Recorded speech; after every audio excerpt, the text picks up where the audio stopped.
জিসান এদিকে এসো। কি মজা, বাবা আমার জন্য জুতো এনেছে। দেখো তোমার জন্য নতুন জুতো এনেছি। বাবা, এ কি ধরনের জুতো নিয়ে এসো যে আমার পছন্দই হয়নি? তুমি অন্য জুতো নিয়ে এসো আমার জন্য। চাই না আমার এরকম সস্তা দামের জুতো। না, আমি এরকম ফুটপাতের জিনিস নেবো না। দাদা 5 টাকার একটা ফেভিকুইক দাও না।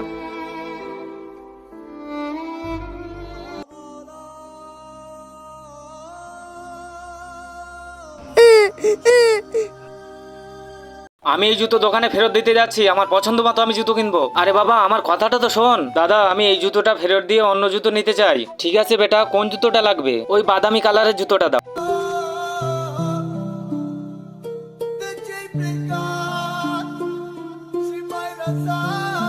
আমার ভুল হয়ে গেছে বাবা, সরি। আজকে পর থেকে আর আমি কোনো অন্যায় আবদার করব না তোমার কাছে।